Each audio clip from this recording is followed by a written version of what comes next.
Bonjour à tous, ici Gromy pour l'IMDL numéro 55. Alors aujourd'hui je vais reprendre le cours de base sur la perspective et on va continuer avec la façon de tracer des ellipses et des cylindres en volume. Et donc pour ça je vais reprendre la vidéo que j'avais fait pour l'IM Training numéro 3. Donc je vous laisse avec le Gromy d'il y a quelques mois. Et je vous souhaite une bonne journée et dessinez bien. Allez, salut! Alors récapitulons, qu'est-ce qu'on a appris avec la perspective? On a d'abord appris la ligne d'horizon. Et ça en fait c'est le point le plus important de la perspective parce que tout va se jouer à partir de la ligne d'horizon. En fait il y a deux points super importants. Il y a, comme je le répète à chaque fois, plus c'est loin, plus c'est petit. C'est une règle immuable de la perspective. Et en fait toutes les règles de perspective sont dérivées de ça.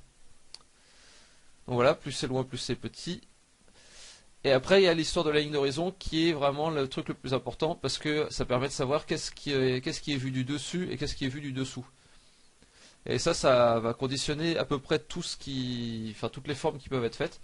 Ça va faire aussi que, par exemple, quelque chose qui est pile poil sur la ligne d'horizon et qui est parallèle au sol, va apparaître très plat en fait. Enfin, vous voyez là par exemple, si je fais un carré en perspective qui est vers le bas, donc je pars de ces points de fuite, voilà, et après je monte doucement.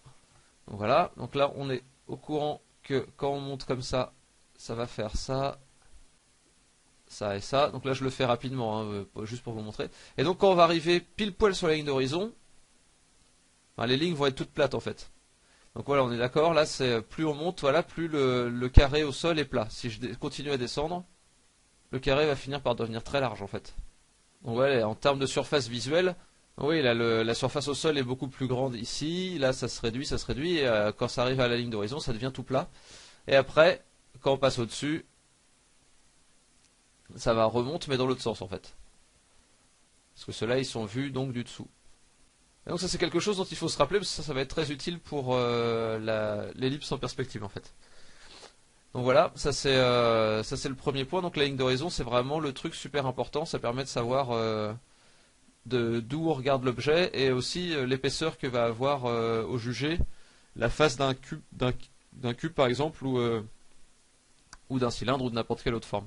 Donc ça c'est vraiment quelque chose dont il faut se souvenir parce qu'en fait après quand on commence à avoir l'habitude, en général on va pas tracer toutes les lignes de fuite et tout ça quoi. Enfin on va surtout tracer la ligne d'horizon parce que ça c'est quasiment indispensable pour bien situer les éléments d'une scène. Et après on va voir quelles sont les lignes qui vont descendre du coup et celles qui vont monter par rapport à cette ligne de perspective. À cette ligne d'horizon, pardon. Donc voilà, ça c'est vraiment la base la plus indispensable. Donc ensuite je vais expliquer une petite nouveauté cette semaine, c'est l'histoire des directions d'un carré en fait. Parce que là pour l'instant, je vous ai toujours montré avec 2 points de fuite ou avec 3 points de fuite, mais c'est en partant du principe que les lignes sont parallèles. Vous voyez, s'il y a une route, s'il y a plusieurs routes qui partent du même point, ça veut dire que tous les bords de chaque route sont parallèles en fait, et ils convergent vers le même point. En fait, c'est toutes les lignes parallèles qui vont converger vers un point à l'horizon. Mais quand les lignes ne sont pas parallèles, si on veut faire deux routes qui seront vraiment très différentes et qui pourront se croiser à un moment, eh ben, ça ne va pas partir du même point de fuite. Voilà, on est d'accord, là les routes vont se croiser à peu près ici. Et c'est exactement comme ça qu'on détermine comment est fait un carré. Si vous vous souvenez, on a une route qui part comme ça, on en a une qui part comme ça, et à l'intersection, on a un carré. Mais ça fait bien deux routes différentes, c'est deux directions différentes en fait. Le carré, il a deux directions, il a une direction comme ça et une direction comme ça. Et il y a effectivement une troisième direction quand on le monte en volume. Enfin, quand on le monte en cube en fait. Qui est la direction qui va aller vers le haut. Mais de base, il a deux directions. Ça veut dire que si on veut faire un carré qui n'est pas parallèle à celui-là, il va falloir plus de points de fuite. Si on veut faire un autre carré, mais qui ne sera pas parallèle, on va le faire comme ça. Et puis on va partir de très loin par là-bas. Et on va arriver comme ça. Donc voilà, ça c'est deux carrés qui ne sont pas parallèles. Donc ça c'est quelque chose qui arrive assez peu souvent dans les dessins qu'on a à faire, parce que très souvent, les humains, enfin on utilise les points de fuite et vraiment la construction, surtout dans les architectures. Et c'est très rare que on décide de ne pas faire des éléments parallèles en fait dans une architecture, mais ça arrive. Donc il faut le savoir, il faut y penser. Donc voilà, ça c'est quelque chose auquel il faut penser tout le temps. Et en fait, pour que ça soit assez cohérent, il faut que les points de fuite, les deux points de fuite de chaque élément soient à peu près de la même, soient à peu près écartés de la même taille. Ça veut dire que là, on a un écart qui est, disons, sur mon échelle là-haut, qui va être entre 27 et 1, donc on a 26 d'écart, donc là il va nous falloir 26 d'écart. Là ça commence à 10, il faut que ça aille jusqu'à 36 en gros. Donc voilà, ça c'est la règle la plus simple pour faire ce truc là. Sachant qu'après, s'il y en a un qui est complètement de face, il n'y aura qu'un seul point de fuite, et les lignes là seront parallèles. Donc voilà, ça c'est vraiment la base pour faire des carrés qui viennent dans différents angles. Et en fait, pourquoi je vous explique ça? C'est parce que on va parler du cylindre, et enfin plus précisément des ellipses au sol. Et en fait, j'ai vu qu'il y avait pas mal de façons de construire une ellipse qui partait sur le principe d'un carré au sol. Et en fait, je pense que c'est des principes théoriques qui sont censés être justes, mais qui, je pense, sont un peu faux. Parce qu'en fait, quand on part d'un carré, il va y avoir deux directions. Je vous le fais du dessus. Vu du dessus, on a une direction par là, on est bien d'accord, et on a une direction par là. Mais à partir du moment où vous prenez une ellipse, alors là, faut m'expliquer où est-ce que vous trouvez la direction, parce que ça part vraiment dans tous les sens une ellipse. Ça part, voilà, c'est vraiment infini. Il y a des dizaines de milliers de directions possibles. Donc une fois posé au sol, en fait, toutes les directions seront bonnes pour le construire entre guillemets. Il faut, enfin voilà, a priori, on pourrait tous les construire en partant du centre de l'image et en les plaçant dans un carré qui viendrait du centre. Vous voyez, l'ellipse, on va pouvoir la construire à l'intérieur de ce carré ici. Donc en fait, après, le truc, c'est que si on construit avec certaines méthodes qu'on peut trouver sur le net, il y en a qui considèrent qu'on peut le faire à partir de deux points de fuite. Et ce qui est en fait faux, parce que ça va créer des distorsions qui vont faire que ce sera plus juste en fait. Si les points de fuite sont un petit peu déséquilibrés, qu'on arrive à un truc comme ça, là le cercle à l'intérieur il va être mal foutu en fait quand on va le construire. Il va être un peu tordu, il va pas être droit. Donc il y a toutes ces méthodes là, je pense que ça fonctionne pas vraiment.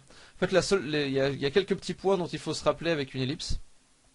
C'est déjà qu'il faut toujours se rappeler de où est la ligne d'horizon. Parce que comme pour le carré qu'on a vu tout à l'heure,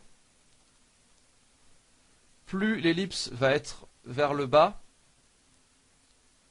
là je vais vous le faire avec l'outil pour faire des ellipses parce que c'est quand même plus simple sur Photoshop.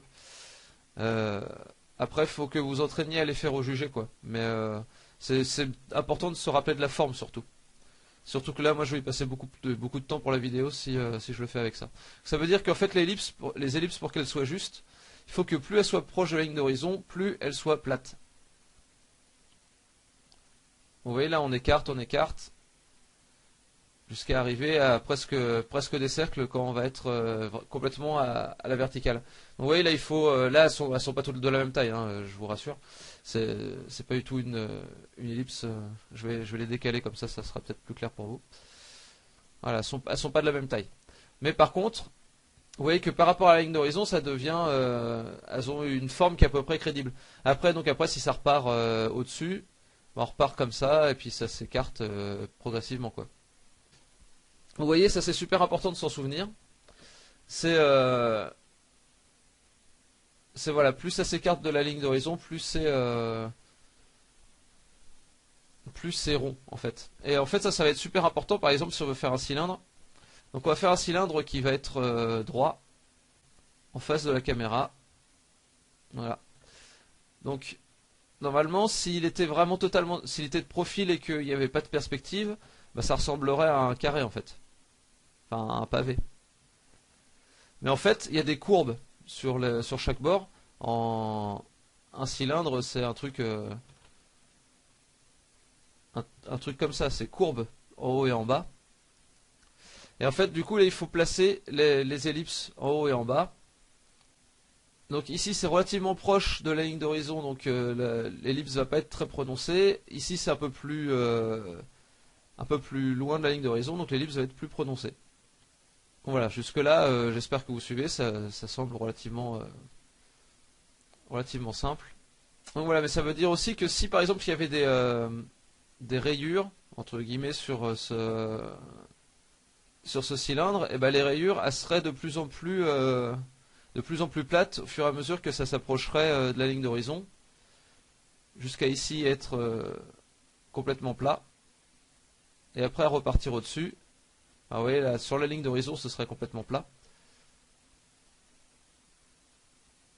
Et après au-dessus ça repartirait légèrement en ellipse.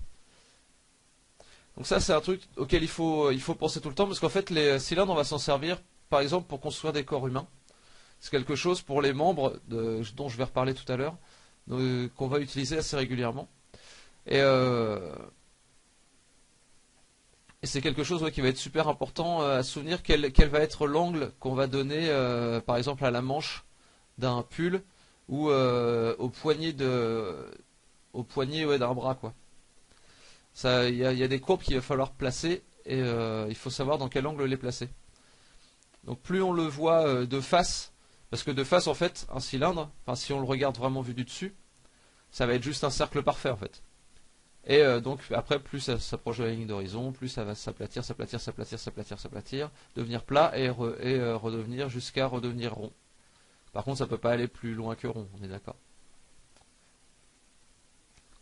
Donc voilà. Donc ça c'est les bases de la perspective de l'ellipse. C'est quelque chose qu'il va falloir faire au jugé. Donc il faut bien faire attention à la forme de l'ellipse. Vous voyez que une ellipse ça se finit pas en pointe. Attendez, je vais virer ça. Ça se finit pas en pointe. C'est arrondi tout du long. Donc c'est vraiment important de se rappeler de cette forme et d'essayer d'en faire à main levée. Vous pouvez essayer d'en repasser quelques-unes, d'en faire quelques-unes sur papier comme ça, les imprimer, essayer de les repasser au stylo ou même de les repasser au stylet. Ça peut vous donner déjà un petit peu l'idée du mouvement qu'il faut faire. Bah, c'est pas un ballon de rugby, c'est vraiment rond tout du long. Et ça reste courbe ici aussi, ça devient pas plat à un moment. Enfin voilà, il y a vraiment c'est très régulier. Donc c'est un truc à bien travailler en fait. Enfin, c'est quelque chose qui va venir certainement avec le temps, hein. Alors ensuite, pour aider un petit peu à la construction de l'ellipse, il faut penser toujours qu'une ellipse est symétrique, et donc il y a une ligne au milieu de haut en bas et une ligne au milieu de droite à gauche. Et donc le haut ne peut jamais être plus grand que le bas, et le bas ne peut pas être plus grand que le haut, et gauche et droite c'est pareil, les gauche et la droite sont toujours strictement égaux.